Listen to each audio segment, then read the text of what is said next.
think Rob is kind of getting back into his rhythm, and you think bringing him off the bench has helped him? I don't know. We had to do something there, and didn't want to do it at all. But he responded like a really good player would.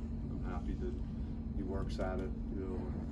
He's a senior. Just want the best for him in his last year, and I'm glad that he performed that way. We desperately needed it too in that game. It was a big game for us, and he stepped up, and he had a great practice today. It was probably as good a practice he's had all year.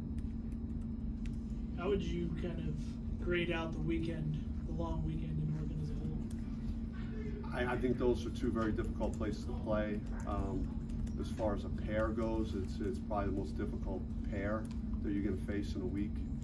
So, just to go there and give yourself a chance to be playing on Saturday, to sweep, and to be in the game against a top-tier opponent on their home floor. I thought that there were some real positives to take out of it, and now we've eliminated some of the more difficult conference road games, and we have 9 of our last 15 at home. So there's a lot of things to be optimistic about.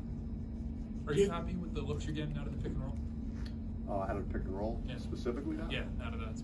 Yeah, I mean, we try and we want to set some early ball screens, in the flow of our offense and early offense. I think that's been able to free up Remy some, so the defenses have a more difficult time knowing for certain where those screens are coming from, and so yeah, I'm pleased with that. I think if you watched on Saturday, you saw I thought we hit the paint and got the ball out to shooters, and we didn't always make them, but I thought overall the quality of our shots were pretty good.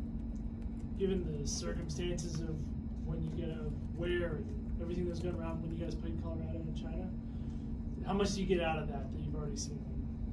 Yeah, it's I thought that we tried very hard. We worked at it. We scrambled. We defended pretty well. We got hurt in the paint with rebounding, and as you might expect with having our 2 most physical front court players out, and but yeah, a lot's happened since then. A lot has gone on. So it's great that we're going to have those 2 guys available for this game, and Colorado's playing very well. They're coming off a convincing win versus Utah, and they've already beat Oregon, and they've established themselves as one of the front runners early in the conference. So it's a real test. It seems like after Remy, it's been tough to find a consistent number 2 scorer. It's been different guys on different days. Yeah. Is there your take on why you kind of haven't had a guy that's kind of stepped up and taken that role? I mean, I have a good feeling that we're going to get something with Romello too. Like, I know that he's, I could kind of pencil him in for 8 to 10 rebounds, and 6 points, I guess, might be his bottom. Yeah, but it would be, I guess we're harder to prepare for because teams may not necessarily know who it might be. But certainly in the Oregon game, we needed a few more guys to make a shot in that game. 69 just wasn't enough points, against them, and especially the way they shot the ball in the first half. With Remy specifically, is he the type of player you don't want to discourage bad shots because you know how good the good shots can be in terms of what he can do? Yeah, I let Remy be Remy. If I follow him, he'll lead me to good places, and so I got a lot of trust in his talent and in his ability, and his decision making has been improving, by the day, and he's playing at an elite level. Like, or if we had the record that Oregon had or some of these other teams, people would be talking about him right now as player of the year in the conference. We have to do a better job of winning some more games, and I think he would certainly be in that discussion. Bob, what do you think about your fellow team, the ASU women's team, knocking off 2 huge upsets? Do you have any comment on that? Yeah, I just hope that they didn't take all the magic out of the building. I hope they saved us a little bit for this week. But it was really proud to see that. Happy for Charlie and the ladies work extremely hard, and just doesn't get any better than that, really. I don't see how you could win 2 more impressive games against top tier opponent. So it was great to see. I don't know if you've commented on this before, but I believe there's a bill up for discussion in the House this week that's kind of Arizona following the lines of what California is trying to do. Do you have any thoughts on the subject?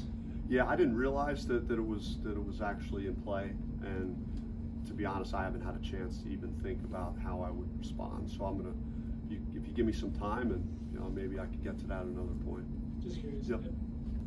You went with a Kamani Tayshaun front court for extended periods. What did you think of that pairing? I like Melo with Tay. I think those two guys, work well together. I like Mickey's physicality with Graham, so it's kind of more of that as opposed to necessarily Kamani and Tay. I don't have a strong opinion on how they work together in terms of they work well together, but I just think Kamani has been playing better, over the last couple of weeks, and I think Tay has shown signs that that he could take another step. Where have been the tangible points of growth with him? With Tay? Yeah. Just, I mean, he's playing hard. He's not, his shot is a little bit erratic right now. He's not making them the way, I think he would like to, but he's working on them. You see him after practice getting reps up, and he's just too talented a guy, with his offensive skills to not take a step at some point. And he's a sophomore. He's a young player too. We got to keep that in mind as he's a guy that I think could really develop and get better here.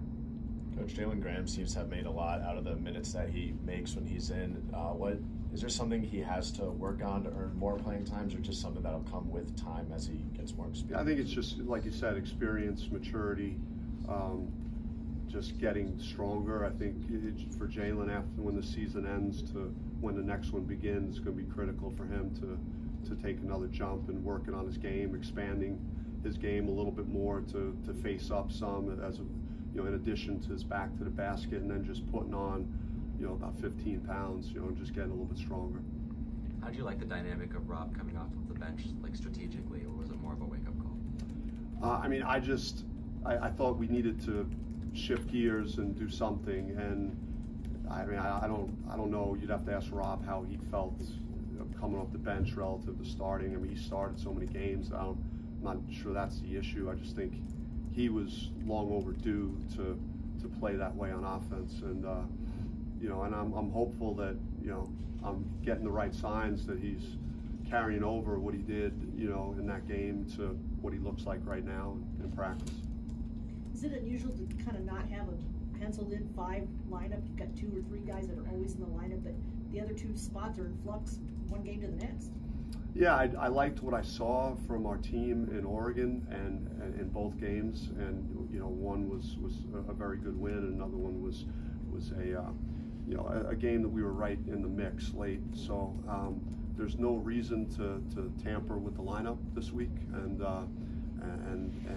I like the guys that were playing, and I liked some of the things that our team did. So that'll be the direction now. And again, that's not to say that there won't be future changes. I can't project that. The idea of you guys being tough to scout because after Remy and Romello, you're not sure where it's coming from.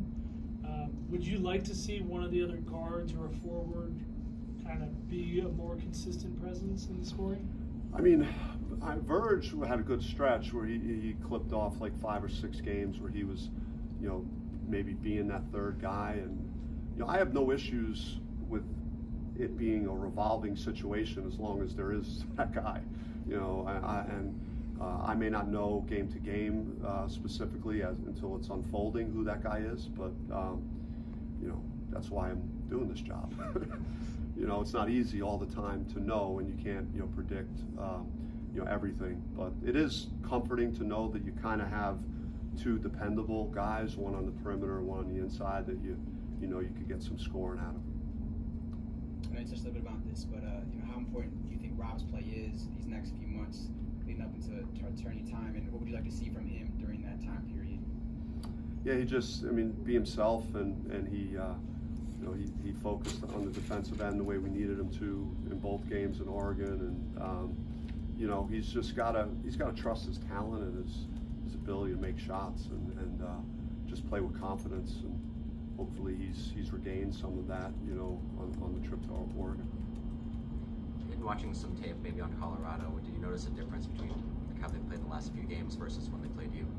I thought their offense was in gear. It's indicative of scoring 90 points in their last game, and I think maybe a few weeks ago they had some lower scoring games where they might have been struggling a bit to generate offense, but you know, they're one of the better defensive teams in the country statistically, and so our offense is going to have to be sharp, and especially in the half court. You know, they really are disciplined, and you know, they have key players at the right positions, like you know, I touched on just with having a guy like McKinley, right, that's been through these wars, and Tyler Bay. They have some really good players, one in front court, one in the perimeter. Thank you, guys.